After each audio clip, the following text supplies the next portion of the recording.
নুরুন্নাহার এতে খুশি হলেন। মাহদিয়ার করুণ হৃদয়ের আর্তনাদ তিনি সহ্য করতে পারছেন না। সাদাব যতই মাহদিয়াকে এড়িয়ে যাওয়ার অজুহাত দেখাক, সম্পর্কটাকে সেও তুচ্ছ কিংবা ছেলেখেলা ভাবতে পারছে না। আর এতদিন মাহদিয়ার সামনে ছিল না দেখে এড়িয়ে যেতে পেরেছে, কিন্তু এখন সব পরিস্থিতি পাল্টে গিয়ে নিয়তি দুজনকেই কঠিন সময় সামনে টেনে নিয়ে যেতে চাইছে। চাইলেও যা আর মিথ্যে বলে অস্বীকার করা যাচ্ছে না। সাদাবের এই সিদ্ধান্তে তিনি যতখানি খুশি হলেন, দ্বিগুণ ভয়ও পেলেন। ফিসফিস কণ্ঠে বললেন, কিন্তু ছোটনকে কি করে ওই পরিস্থিতির সামনে দাঁড় করাবে? সাদাবের যত ভয়, যত দুশ্চিন্তা এক ভাইকে ঘিরেই, কিন্তু কিছু করার নেই। সত্যকে এড়িয়ে যাওয়ার মতো এতটাও কাপুরুষ সে নয়। মাহদিয়ার সামনে নিজের বিবেক বুদ্ধি ও সততাকে কোনোদিন ছোট হতে দিবে না। সব দিক সামলে নিয়েই দেখা করতে হবে। অনেক ভেবে চিন্তে মনকে স্থির করে বলল, চিন্তা করো না, ঠিক পারবো। তুমি ওকে একা পাঠাবে না, চাচ্চুকে সাথে করে পাঠাবে। বলবে না যে আমি ওর সাথে দেখা করব। এই বলছো দেখা করবে, এই বলছো গোপন রাখতে। খালা, তুমিও এতটা বোকা নাও। আমি বলতে চাইছি, তোমার সাথে যে আমাদের যোগাযোগ আছে সেটা যেন কেউ না জানে। এখন তুমি ভ্রমরকে কিভাবে রাজি করাবে সেটা তুমি জানো। যা করার তোমাকেই করতে হবে।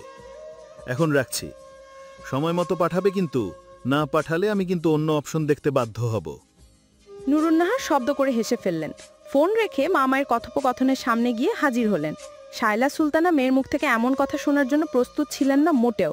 তাই তিক্ত এই বুলি তার সহ্য হলো না। তিনি চলে গেলেন। নুরুন্নাহার পাশে বসে কণ্ঠ খাদ্যে নামিয়ে বললেন, মন খারাপ? একটুও না, আমি ঠিক আছি। জোর গলায় বলল মাহদিয়া। নুরুন্নাহার হাসলেন, বললেন, কেমন ঠিক আছো সেটা তোমার মুখ দেখেই বোঝা যাচ্ছে। উত্তরটা গলার কাছে এসে আটকে গেল। বলতে পারল না, নিজের মা নারী ছেড়া ধনকে বুঝতে পারে না, সেখানে অন্য কেউ বুঝে ফেলবে এটা আকাশচম্বী ভাবনা ও অযুক্তি কি বটে। কিন্তু সে নুরুন্নাহারকে কষ্ট দিতে পারল না। চুট হয়ে খেতে লাগলো। নুরুন্নাহার আমদামদা গলায় বললেন, একটা কথা বলি? ঘাড় নেড়ে অনুমতি দিল মাহদিয়া। তিনি স্বাভাবিকভাবেই বললেন, তোমার মনের উপর চাপ যাচ্ছে এটা আর কেউ না বুঝলেও আমি বুঝতে পারছি। তাই একটা বুদ্ধি দিতে এসেছি। যদি নিতে চাও অনেক উপকার হবে। যেমন? মাহদিয়ার চোখে মুখে কৌতূহল ফুটে উঠল। নুরুন্নাহার সাহস সঞ্চার করলেন, রাজি না হলে আরেক ঝামেলা। সাদাব স্বেচ্ছায় ফোন করবে না, কথা বলবে না, কিন্তু অন্য উপায় অবলম্বন করবে। যে করেই হোক মেয়েটাকে রাজি করাতেই হবে। সমস্ত জড়তা কাটিয়ে তিনি আদেশের সাথে বললেন, কোথাও গিয়ে ঘুরে আসো। মন মেজাজ ভালো হলে দুটো মানুষকে খোঁজার মতো ধৈর্য শক্তি পাবে। অসহায় চোখে তাকালো মাহদিয়া, বলল, আমি এখানকার কিচ্ছু চিনি না। একদিন একা বেরিয়েই মাথা টাথা ফাটিয়ে এসেছি। আবার বের হলে নিশ্চাত লাশ হয়ে যাব। দরকার নেই শখ করে জমের দুয়ারে যাওয়ার। আহা, এত দুষ্টিতার কি আছে? তুমি তো একা যাবে না, ছোট ভাইজানকে সাথে নিয়ে যাও। ঘুরে টুরে মন ফ্রেশ করে এরপর ওদেরকে খুঁজতে নামো। যেহেতু সময় নিয়ে এসেছো, তাড়াহুড়ো করে খুঁজতে গিয়ে নিজেকে অসুস্থ করো না। ধৈর্য নিয়ে ধীর সুস্থে খোঁজো। নিশ্চয়ই আল্লাহ সহায় হবেন। কিন্তু যাব কোথায়? কেন? ঘোরাঘুরির জন্য কত জায়গা আছে এখানে। একা পারবো না। ছোট মামার ক্লাস থাকবে প্রতিদিন। আমাকে নিয়ে ট্যুর দেওয়ার মতো সময় রোজ পাবেন না তিনি। ট্যুরিস্ট গাইড হলে ঘোরাঘুরি করা যাবে। ওসব নিয়ে টেনশনের কিচ্ছু নেই। আগে একটা 5 স্টার রেস্টুরেন্ট বুকড করে নাও। তারপর ট্যুরিস্ট গাইড চাইলে ওরাই দিয়ে দিবে। অবশ্য ব্যক্তিগত গার্ডিয়ান থাকলে ওসব গাইড পাইড হাগে না। শেষটুকু তিনি বড্ড মিনমিন করে বললেন। মাহদিয়া সে কথা শুনল কিনা বোঝা গেল না। সে ততক্ষণে রেস্টুরেন্ট বুকড করার জন্য ভালো ভালো 5 স্টার রেস্টুরেন্টের নাম খুঁজতে লাগলো। একসময় পেয়েও গেল কাছে পিঠে থাকা সেই গ্র্যান্ড সুলতান নামক হোটেল। ঝটপট রুম বুকিং এর কাজ শেষ করে বলল, ট্যুর দেওয়ার পরও যদি মনের জোর পরিপূর্ণভাবে ফিরে না আসে, ভাগ্য যদি আমার সহায় না হয়, তাহলে তোমাকে ধলে বেঁধে ওই দুজনকে খুঁজতে মাঠে নামবো। তখন বাহানা দেখালে কিন্তু কিচ্ছু শুনবো না। Grand Sultan tea resort and golf club Sylhet বিভাগের মৌলভীবাজার জেলার শ্রীমঙ্গল উপজেলায় অবস্থিত। শ্রীমঙ্গলের সবুজ শ্যামল ও উঁচু নিচু পাহাড়ের কোল ঘেঁষে প্রায় 13.21 একর জমির উপর মাথা উঁচু করে দাঁড়িয়ে 5 তারকা মানের এই আধুনিক রিসোর্টটি। সবুজের প্রান্তরে এমন একটা দৃষ্টিনন্দন জায়গা পর্যটকদের জন্য স্বস্তি ও শান্তির প্রধান মাধ্যম। এখানকার পরিবেশটা চোখ ধাঁধানো সুন্দর। চোখ মেললেই চারপাশে শুধু সবুজের সমারোহ দেখা যায়। এক ঝলকেই মন কেড়ে নেয় জায়গাটি। হানিমুন, ফ্যামিলি ট্যুর সহ সব ধরনের ট্যুর ও বিনোদনের অন্যতম এক আকর্ষণীয় জায়গা এটি। গ্র্যান্ড সুলতানে পা রেখে প্রথমেই হোটেল ম্যানেজারের কাছে গেল সাদাব। কিং ডিলাক্সের স্পেশাল রুমটাই বুকড করে রেখেছিল সে। একই রুমে দুজন আরামসে থাকতে পারবে। এখানে সব ধরনের ব্যবস্থাই আছে। থাকা, খাওয়া, ঘুমানো, খেলাধুলা, বিনোদন, ব্যায়াম সহ সব ধরনের সুযোগ সুবিধা রাখা হয়েছে পর্যটকদের সুবিধার কথা ভেবে। সিলেটের অন্যতম 5 তারকা হোটেল হবার সুবাদে এখানে ভ্রমণ পিপাসু মানুষের যাতায়াত বেশি। রুম বুকিং যেহেতু আগেই করা হয়েছিল, তাই চাবি নিয়ে নির্দিষ্ট রুমে এসে পা রাখলো দুই ভাই। শিহাব রিল্যাক্স মুডে বিছানায় চিত হয়ে শুয়ে পড়ল। পুরো রুমে একবার চোখ বুলিয়ে বলল, জায়গাটা এত সুন্দর, আমি জাস্ট বিস্ময়ের থ। তুমি আমাকে আগে নিয়ে আসোনি কেন? কতবার এখানে আসার আবদার করেছি।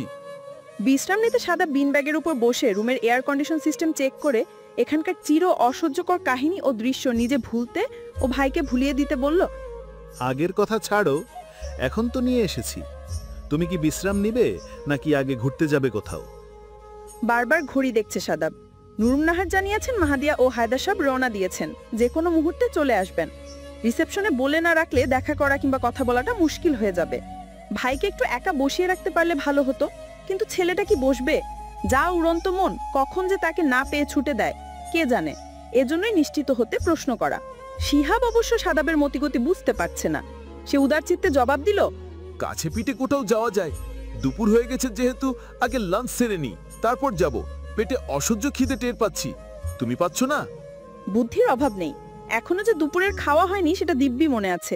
খাওয়ার জন্য হলেও সে গ্রাইন্ড ফ্লোরে যাবেই।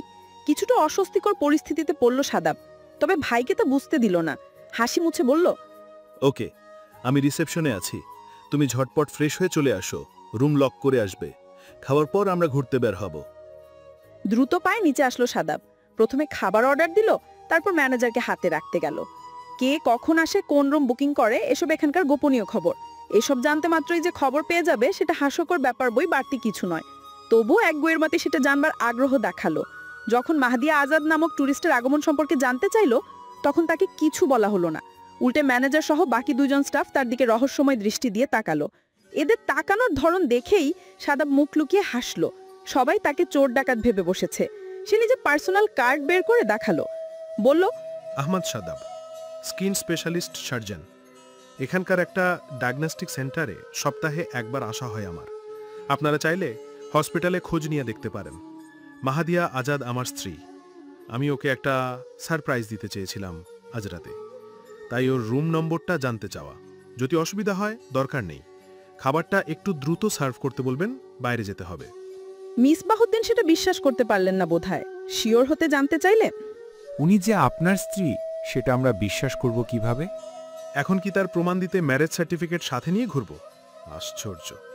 জানতে চেয়েছি, দিলে দিবেন, না দিতে চাইলে না বলবেন, ব্যাস, কথা শেষ। অযথা সন্দেহ করবেন কেন? একজন স্বামী তার স্ত্রীকে সারপ্রাইজ দিতে চাইছে, সেটার নিশ্চয়তা দিতে এখন খুঁটিয়ে খুঁটিয়ে প্রমাণ জোগাড় করতে হবে। যত সব ইললজিক্যাল বিহেভিয়ার। সামান্য একটা কথা নিয়ে যথেষ্ট রেগে যাচ্ছে সাদাব। একেই তো শিহাবকে নিয়ে চিন্তার শেষ নেই, তার মধ্যে মাহাদিয়ার উপস্থিতি। সবটা একসাথে সামলানো বড্ড ঝাক্কির কাজ। না সামলে উপায়ও নেই। তাকে নিজের দিকটা স্বচ্ছভাবে তুলে ধরতে হবে। কোনো প্রকার ভুল বোঝাবুঝি কিংবা দাঙ্গা হাঙ্গামা দিয়ে নয়, ঠান্ডা মাথায় পুরো ব্যাপারটা সামলে নিয়ে পিছনের সমস্ত সত্যতা মাহাদিয়ার সামনে প্রকাশ করতে হবে। এরপর মেয়েটা কি সিদ্ধান্ত নেয় সেটা একান্তই তার ব্যক্তিগত ও নিজস্ব চিন্তা ভাবনা। সাদাবের এই রাগটায় যথেষ্ট হতাশ হলেন ম্যানেজার সাহেব। তিনি ট্যুরিস্টদের সাথে বাজে ব্যবহার করতেই চান না, কিন্তু যা হোটেলের নিয়ম সিস্টেম তা তো উল্টাতে পারেন না, পাল্টাতেও পারেন না। সবার জন্য যেহেতু একই নিয়ম তৈরি করা হয়েছে, সেহেতু এই নিয়ম নীতি মেনে নিয়েই এখানে থাকতে হবে। অযথা রাগারাগি কিংবা হুমকি দামকি কখনো কোনো কাজের সমাধান হতে পারে না। ট্যুরিস্ট হাতছাড়া হয়ে যাক এটাও তিনি চান না। তাই কিছুটা অনুতাপের সুরে বললেন, আপনি খামোখাই রেগে যাচ্ছেন স্যার। এটা আমাদের রুলস। আমরা নিশ্চিত না হয়ে কারো ব্যক্তিগত নম্বর কিংবা তথ্য আপনাকে দিতে পারবো না। এটা বেআইনি। এই নিয়ম সবার জন্য, শুধু আপনি একা নন। ঠিক আছে, ঘড়ি ধরে 15 মিনিট অপেক্ষা করুন। ও আসছে, তখন বিশ্বাস করবেন, কেমন? মিসবাহুদ্দিন কাজ ঝাঁকিয়ে নিজের কাজে মনোযোগ দিলেন। সাদাব একটা চেয়ারে বসে চারপাশে সতর্ক দৃষ্টি রাখলো, যেন ওই দুজন মানুষ প্রবেশ করা মাত্রই নিজেকে গোছানোর জন্য পর্যাপ্ত সুযোগ ও সময় সে পায়। বেশ কয়েক মিনিট কেটে যাওয়ার পর শিহাব নিচে আসলো। রুম লক করেই এসেছে সে। চেয়ারে বসে ভাইয়ের দিকে চাবি বাড়িয়ে দিল। টেবিলে সাজানো খাবার দেখে খিদে বেড়ে গেল তার। সে তড়িঘড়ি হাতে খাবার প্লেটে তুলল। হাত ধুয়ে খাওয়ার দরকার পড়ল না। সাদাব নিজেই কথার ছলে ভাইয়ের মুখে ভাত তুলে দিল। সকালে সামান্য নুডলস খেয়েছে শিহাব। ঘুরতে আসবে শুনলে খাওয়া দাওয়া বন্ধ করে বসে থাকে, যার কারণে তার গ্যাস্ট্রিক সহ নানা ধরনের অসুস্থতা দেখা দেয়। এই মুহূর্তে আশেপাশের চেয়ে ভাইকে খাওয়ানোটাই তার কাছে জরুরি। শিহাব খাচ্ছে আর বকবক করছে। কোথায় যাবে এর মধ্যে একটা জায়গা সিলেক্ট করে নিয়েছে, সেটারই বিস্তর বর্ণনা দিতে বসে গেল। টেনশনে নিজে কিছু খেতে পারল না সাদাব, ভাইকেই খাওয়ালো। শিহাব সেটাও খেয়াল করে বলল, তুমি খাচ্ছ না কেন? আমি খাইয়ে দেব। খিলতে নেই আমার, তুমি খেয়ে নাও। শিহাব আর জোর করল না, সুবোধ বালকের মতো খাবার গিলে নিল। খুব দ্রুতই খাওয়া শেষ হয়ে গেল তার। পানি খেয়ে সঙ্গে আনা ফুটবল নিয়ে দ্রুত বাইরে চলে গেল। চারপাশের পরিবেশটাকে মুগ্ধ করছে। এখানে বেশিক্ষণ বসে থাকলে প্রকৃতি সেই মুগ্ধতা ও সৌন্দর্য থেকে বঞ্চিত হবে। শিহাব যাওয়ার পরই স্বস্তির নিঃশ্বাস ফেলল সাদাব। এর মধ্যে চোখ গেল রিসেপশনের দিকে। মাহদিয়া ততক্ষণে চাবি বুঝে নিয়ে উপরের দিকে পা বাড়াচ্ছে। পাজি মেয়েটা কোন ফাঁক দিয়ে ভেতরে প্রবেশ করলো? ধুত্তর বলে তড়িঘড়ি খাবার ফেলে রেখে রিসেপশনিস্টের কাছে আসলো। সে ম্যানেজারের দিকে তাকাতেই বেচারাও লজ্জামাখা হাসি দিয়ে মুখ লুকিয়ে বাঁচতে চাইলেন। সাদাবের কথা সত্যতা টের পেয়ে এই লুকোচুরি তার। সাদাবাবু সেই নিয়ে কোনো প্রকার আলোচনায় গেল না। সেখানে দাঁড়িয়েই থেকে গভীর মনোযোগ দিয়ে হায়দার সাহেবকে দেখল, তার কথা শুনল। তিনি কিভাবে ম্যানেজ করছেন মাহদিয়ার দিকটা। মূলত ট্যুরিস্ট গাইড নিয়ে আলোচনা করছিলেন। এখানে ঘোরাঘুরিতে কোনো অসুবিধা যেন না হয় সেসব বিষয়ে নিশ্চয়তা নিচ্ছিলেন। সব আলাপ শেষ করে যখন সেখান থেকে কয়েক পা সরে বাইরে আসতে গেলেন, তখনই পিছন থেকে আদর মাখা কণ্ঠে ভেসে আসলো, চাচু, I have always missed you, did you miss me? Haider সাহেবের পা যেন থেমে থেমে গেল। তিনি টের পেলেন হাঁটার মধ্যেই হোঁচট খাচ্ছেন। কণ্ঠ শুনে নয়, চাচ্চু ডাক শুনে তার হৃৎপিণ্ড কেঁপে উঠেছে। তিনি পিছনে ফিরতে অচেনা একটা চেহারা দেখে ভরকে গেলেন। এই ছেলে সাদাব নয়। সাদাব অনেক গুলুমুলু নাদুনুষ্ণু চেহারার একটা ছেলে। অচেনায় ঠেলেই তাকে চাচ্চু বলে সম্বোধন করবে কেন? নিশ্চয়ই ভুল করছে। চেনা পরিচিত কারোর সাথে ঘুলিয়ে ফেলছে। তিনি সলজ্জ হাসি দিয়ে বললেন, তুমি মনে হয় ভুল করছো। আমি কি তোমার চাচ্চুর মতো দেখতে? দু ঠোঁট চেপে হাসবার চেষ্টা করলো সাদাব। কতদিন পর তার রক্তের সম্পর্কের কাউকে দেখল। নিজেকে কি আর ধরে রাখা যায়? না চাইলেও চোখের কোণ ভরে উঠল তার। ঠোঁটে জোরপূর্বক হাসি বজায় রেখে থেমে থেমে বলল, ভুল নয়, আমি নিশ্চিত তুমি আমার চাচ্চু, আর আমি